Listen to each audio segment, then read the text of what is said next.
todos los actores de todo lo que tiene que ver con el Ministerio Público, que nosotros estamos realmente en esta etapa importante en la República Dominicana y que estamos tratando de que como medio de comunicación se pueda conocer su hoja de vida, quién es, la opinión de esa persona tan importante por el rol que ocupa en la actualidad, y que cada dominicano y dominicana vaya conociendo quiénes son sus actores. Porque muchas veces la gente, el común y corriente de la población, habla del Ministerio Público, bueno, los que conforman ese Ministerio Público y que uno muchas veces hasta le ejerce sobre ellos un grado de presión fuerte sobre lo que la sociedad espera de ellos, su comportamiento, su accionar, su forma de manejarse, cómo buscar las informaciones a tiempo para que en el momento propicio y adecuado se puedan sacar esas fichas y decirle, aquí están, nosotros no perdimos el tiempo por perderlo. Entonces nosotros comenzamos la semana de atrás poniéndole a ustedes sobre la mesa al magistrado Alejandro Vargas. Y hoy, iniciando formalmente esta semana de trabajo, le toca el turno a Jenny Berenice Reynoso. Vamos a conocer en este momento un poquitito más de la hoja de vida de esa gran profesional, Jenny Berenice Reynoso. Muy buenos días, honorable presidente, muchísimas gracias. Y con usted a todos los distinguidos caballeros que integran este Consejo Nacional de la Magistratura, y permítanme, por favor, tener la distinción especial con la única dama, doña Josefa Castillo. Me alegra mucho ver un rostro femenino en el Consejo. Quiero iniciar esta presentación hablando muy breve de mi hoja de vida, porque estos minutos quiero utilizarlos para otros fines. Literalmente inicié en el sistema de justicia menor de edad, como paralegal voluntaria. Desde los 17 años comencé en la Cámara Penal de la Corte de Apelación de Santiago, también la Fiscalía de Santiago, fui paralegal voluntaria. Más de la mitad de mi vida la he dedicado al sistema de justicia penal. Tengo 15 años como Ministerio Público. Como Ministerio Público he sido fiscal de investigación de criminalidad organizada, fiscal litigante, y he dirigido 2 de los 3 distritos judiciales más importantes del país por 10 años. Tengo 2 maestrías, varias especialidades, pero no quiero, como le decía, hablar de eso. He recibido también reconocimiento, y de esos reconocimientos quiero resaltar 5 de ellos que fueron otorgados por el Ministerio de Administración Pública, que nos otorgó el Gran Premio a la Calidad en la Fiscalía de Santiago, máximo galardón que se otorga a las instituciones del sector público que obtienen resultados de excelencia. Igual medalla de oro en el mismo premio, y en la Fiscalía del Distrito 3 medallas de plata por los resultados obtenidos. Pero pienso que este escenario, más que hablar de la hoja de vida de Jenny Berenice, que ustedes la tienen, quiero decirle cuál es la visión que tendría Jenny Berenice como juez de la Suprema Corte de Justicia en caso de ser electa. Y dentro de esa visión de Jenny Berenice está, Jenny Berenice, por ejemplo, no cree en la pena de muerte. ¿Y por qué Jenny Berenice no cree en la pena de muerte? Porque creo que es contraria a lo que es un Estado de Derecho, y nosotros somos un Estado social, democrático y de derecho. Además, en virtud de eso, he trabajado fuertemente para combatir las ejecuciones extrajudiciales. Por eso en mis decisiones se reflejarían fuertemente sanciones contra este tipo de decisiones. También pienso que es necesario que haya desde el sector de justicia más confianza en la ciudadanía, y esa confianza la va a generar la transparencia, la vamos a generar nosotros. Esa desconfianza lleva también a una pena de muerte ilegal, que son las famosas ejecuciones que se hacen cuando hay linchamiento porque las personas no creen en el sistema de justicia. En las decisiones nuestras se reflejarían criterios atinentes a la equidad de género. Creo en la equidad de género como especialista en la materia, creo en la equidad de género, pero además los derechos fundamentales de la mujer tienen que ser también tutelados en condiciones de igualdad, y eso lo dice la Constitución. No creo que sea el principio de eficiencia contrario al principio de garantía. Podemos ser garantes, pero cuando incurrimos en un amor excesiva, ¿hay cumplimiento al principio de garantía efectiva? ¿Hay cumplimiento a la tutela efectiva del Estado de Derecho? Considero que no. Otra de las cuestiones que se reflejarían en las decisiones en caso que llegue a la Suprema Corte de Justicia, me inscribo fui formada en la escuela francesa, pero después que tuve oportunidad de hacer una maestría y de seguir estudiando, hoy se puede decir que soy de la escuela de pensamiento de la imputación objetiva. Me inclino más hacia el derecho alemán y en las decisiones se reflejaría. Pero no solo lo ha hecho Jenny Berenice, el legislador de alguna forma lo ha hecho. El Código Procesal Penal tiene mucho que ver con el derecho alemán y nosotros tenemos algunas tendencias en el código que estamos ahora mismo en discusión. También tengo el criterio que los actores del sistema de justicia debemos involucrarnos más en las reformas procesales y en las reformas legales, porque ese no es un insumo importante de nuestro trabajo. Y cuando acudo a vista pública, por lo general no es frecuente que encontremos actores del sistema de justicia. En ese sentido he participado y he colaborado en varios proyectos de reforma, como la ley de lavado de activos, como el Código Procesal Penal, que necesita reforma, porque la reforma del Código Procesal Penal fue una reforma irregular, aunque fue legal y constitucional. ¿Por qué digo que fue irregular?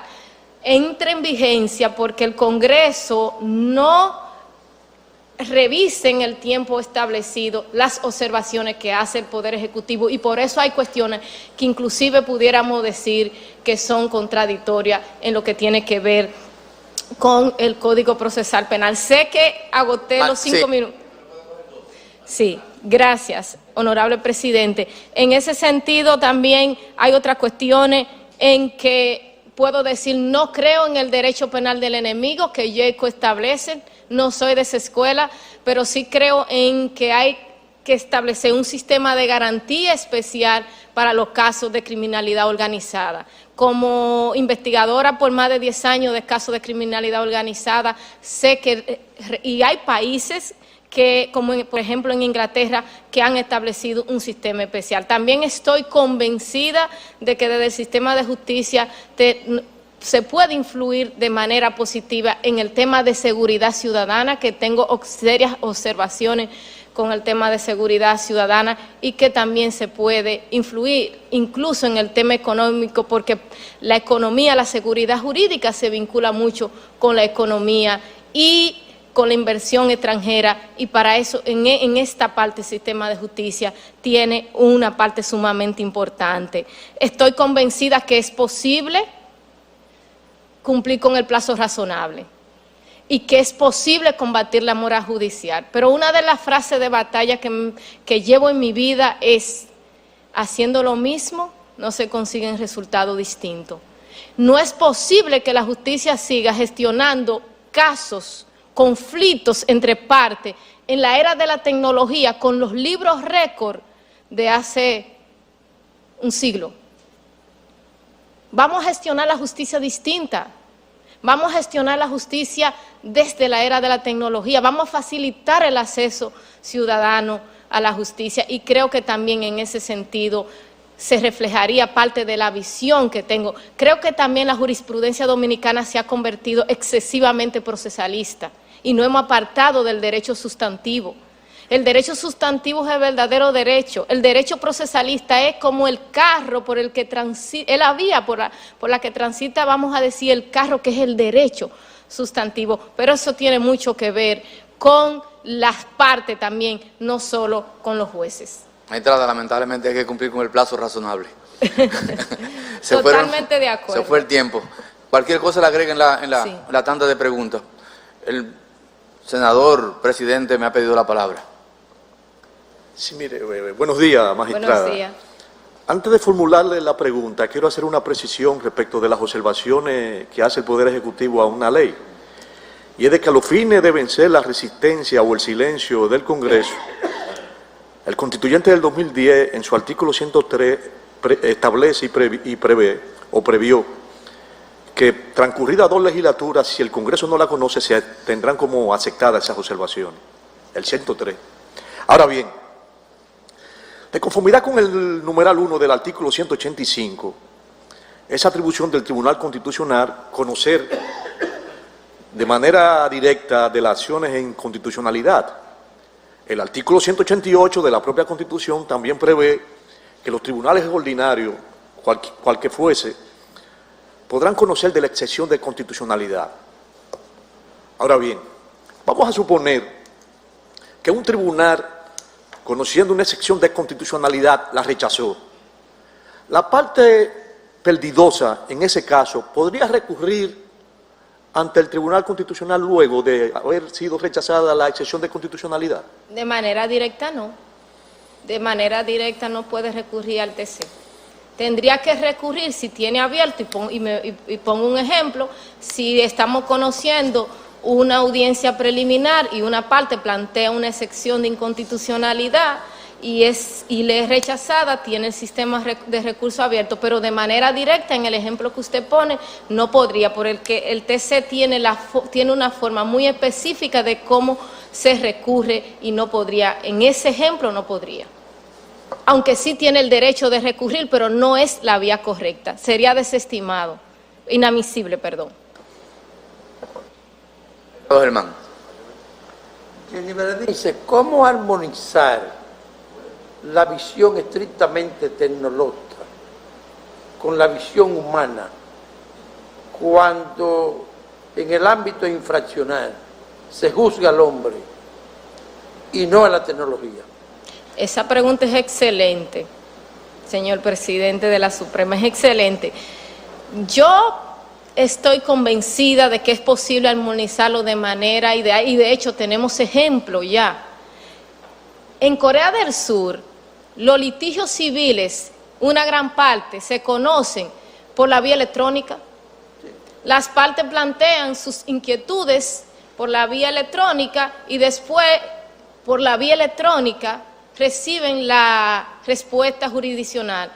Otra de las cuestiones que tenemos problema es con el conocimiento de los procesos, y se ahorraría. ¿Y cómo nosotros podemos llevar eso que pudiera parecer bonito y que su pregunta es, pero está bien, eso cómo lo llevamos a la práctica? Y yo diría, nosotros lo llevamos a la práctica de manera fácil.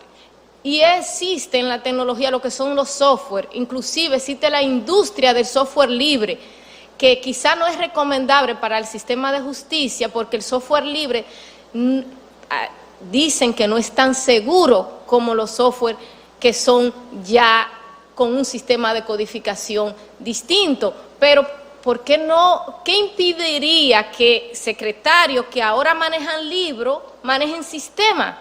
Y que en esos sistemas se introduzca la información, y que si Juan Pérez desde Samaná quiere saber de su caso, no tiene que venir hasta la Suprema Corte, sino que por vía electrónica el secretario que llevaba el libro tiene en el sistema del software los procesos, pero también podemos utilizar los software para la fijación de las audiencias. Si un imputado está privado de libertad y recurre y el otro no está privado de libertad, la audiencia no deberíamos buscar en el libro qué fecha es la disponible. Debería el software decirme, en función de esa realidad de que ese imputado está privado de libertad, él debería tener preferencia para el conocimiento de su audiencia, y eso podemos hacerlo desde el software libre, pero el software libre me puede computar los plazos. En la Fiscalía del Distrito nosotros desarrollamos varios software libres en el que logramos del 2012 al 2018 eliminar las intimaciones, porque el software me decía y ponía una alerta roja, faltan 20 días para el proceso vencerse. Y es posible porque los actores del sistema tenemos una gran carga laboral. Y ese talento humano del personal administrativo, que en términos generales es muy bueno, si en lugar de trabajar con documentación, en lugar de buscar un expediente por una semana porque se extravió, porque no está en un sistema digitalizado, porque no escaneamos los procesos, en la Fiscalía del Distrito escaneamos casi 22,000 procesos. Y cuando usted iba al despacho a preguntar por un proceso, no tenía que esperar 3 días que lo buscaran. Desde la computadora del escritorio podía acceder al sistema de la Fiscalía y podía darle una respuesta al ciudadano. La justicia tiene que ser oportuna y la justicia tiene que ser rápida para que pueda ser efectiva, para que pueda cumplir con su fin último, que darle una respuesta en el caso de que esa persona busque una información, busque una orientación en el sistema de justicia o busque una decisión, y esa decisión debe ser dentro de un plazo razonable, porque si la decisión no es dentro de un plazo razonable, no hay tutela efectiva de ese derecho. La tutela efectiva del derecho está, dice la Corte Interamericana de los Derechos Humanos, estrictamente vinculada al plazo razonable. Muy bien. Es que hasta ahí está muy bien, pero al infractor hay que verle la cara. Sí. El juez tiene que verle la cara al infractor. Entonces, ¿hasta dónde llega lo que es estrictamente tecnológico a lo que es estrictamente visual, para verle la cara y hasta ver cómo camina el imputado? Totalmente de acuerdo, porque los principios básicos del proceso, sobre todo de materia penal, que son como la inmediación, que quiere decir que el proceso se conoce con la presencia ininterrumpida de las partes, la contradicción tienen que darse. Nosotros no estamos proponiendo que los principios que informan el proceso penal se dejen a un lado en modo alguno, pero sí que se armonicen, y hay muchas formas que se pueden armonizar, y hay ejemplos a nivel nacional incluso y a nivel internacional de que es posible. Magistrado Jean Alain. Gracias, señor presidente. Buenos días, magistrada y colegas.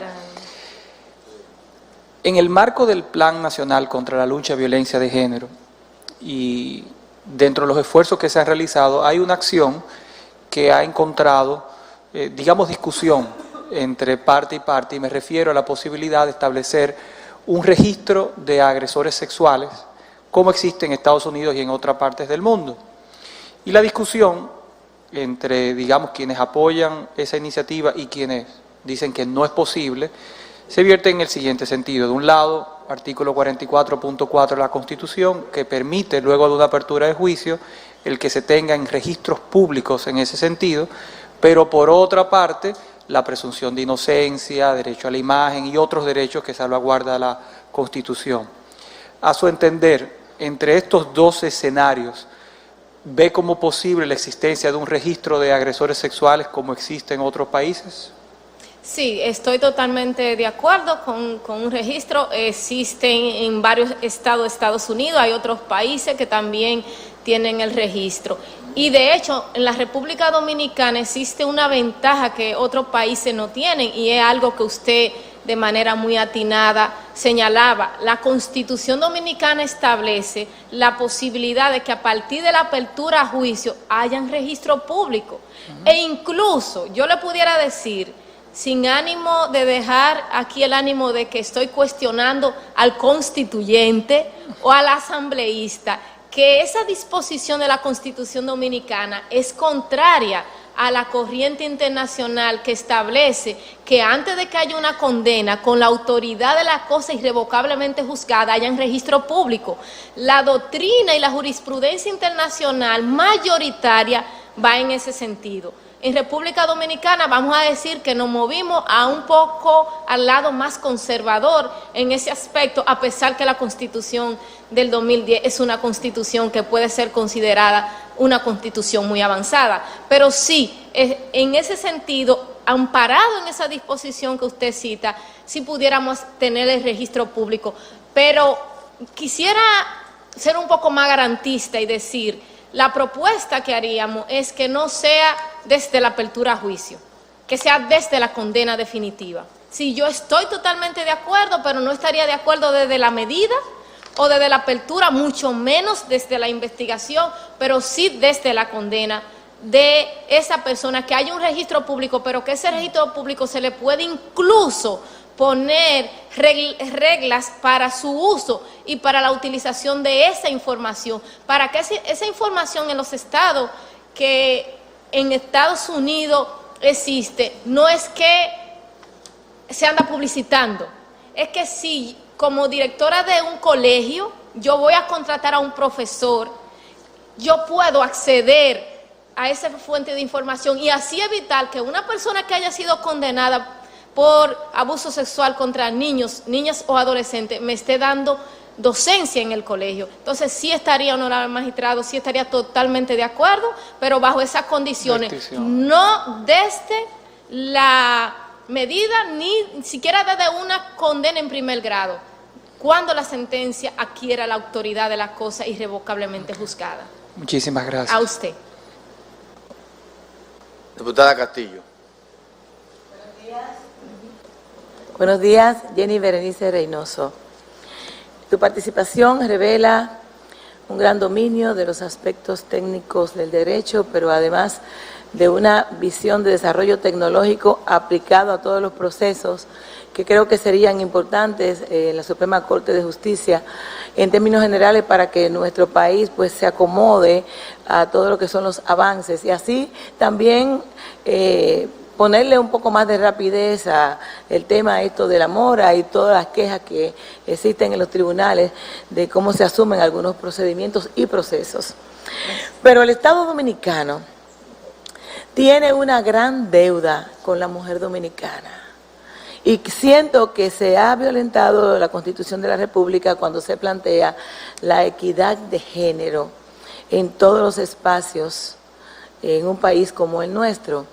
Y en que estamos nosotros a nivel del Poder Judicial y otros, pero específicamente la gran responsabilidad que tenemos nosotros en el Consejo Nacional de la Magistratura en la elección de los jueces de la Suprema Corte de Justicia y también en relación a las altas cortes en términos generales. Me voy a referir específicamente a esto, aunque pudiera tocar otros espacios, pero efectivamente nosotros tenemos el compromiso de producir ese equilibrio, esa equidad y con esto también llegar a establecer la igualdad en cuanto a lo que es la selección que pudiéramos nosotros hacer. En tu gran experiencia como mujer, en ejercicio de tus funciones, ¿cuáles han sido las grandes dificultades que tú has tenido en función de tu género? Te lo digo como mujer porque he visto toda tu impronta, además toda la energía que le pones a tus casos y la manera en que lo desempeñas. Sería importante también, junto con esto, aunque ya has manifestado algunas novedades que pudiesen implementarse, que en términos generales pudieras hacer algún tipo de recomendaciones para mejorar el sistema en términos generales y específicamente en la asunción de que nosotros de cara al futuro podamos tener una justicia más idónea, más independiente, una justicia que real y efectivamente pudiera ser garantista de los derechos fundamentales de las personas. Indiscutiblemente que sería mentirles decirles que no, la condición de mujer no ha implicado cuestiones a las que los hombres por lo general no se ven expuestos y pudiera brevemente decirle algunas cuestiones que frente a la fiscalía me pasaron y hasta frases que a veces le dicen personas a una, y recuerdo que una vez en un proceso una persona cuando bajé me felicitó y me dijo: la felicito porque usted hace el trabajo como un hombre. Y yo le dije: no, le doy las gracias, pero yo hago el trabajo a mucha honra como una mujer, no hago mi trabajo como un hombre. Pero también cuando llegué a la Fiscalía del Distrito, tenía, y ahí está en mi hoja de vida, una hoja de vida, creo, académicamente muy aceptable para ser humilde. Y venía de la Fiscalía de Santiago de conocer los casos más complejos porque acostumbro a investigar y litigar los procesos en toda su fase. Y recuerdo que una persona dijo, inclusive públicamente, que o estaba insinuando que con quien yo me relacionaba emocionalmente, que había llegado tan joven a ese puesto.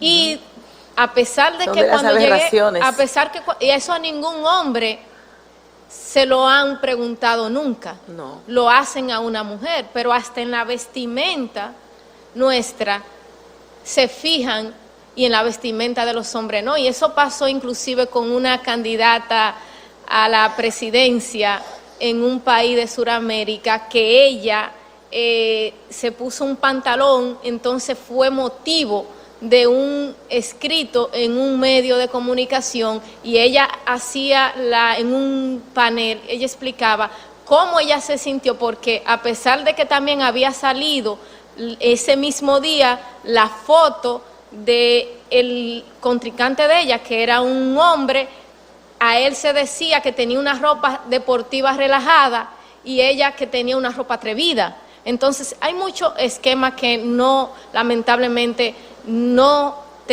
somos medidas como la misma vara, hombres y mujeres, lamentablemente. Y con relación a la parte 2 de su pregunta, desde el sistema de justicia podemos hacer mucho con el tema de la mujer. Y una de las cosas que, por ejemplo, cuestionamos es el tratamiento a la violencia de género intrafamiliar, ya que hay jurisdicciones que entienden que el hecho de que la mujer desista da lugar a que no se tomen medidas en el proceso, y eso demuestra mucho desconocimiento. La principal causa de muerte violenta de la mujer dominicana son los feminicidios, y nosotros tenemos una realidad a pesar de los esfuerzos que se están haciendo desde la Procuraduría y desde otras instituciones de la sociedad civil. Pero, ¿por qué se asume esta postura? Porque es cultural. Nosotros tenemos que comenzar a educar para una cultura de equidad de género. No educar para una cultura de equidad de género no es que debemos hacer ese cambio porque es moderno, debemos hacerlo porque hay que garantizar derechos fundamentales de la mujer, pero debemos hacerlo porque nos está costando la vida de cientos de mujeres y además dejando muchos niños y niñas huérfanos. En las decisiones, las personas reflejamos nuestras visiones, nuestra vivencia, nuestra formación.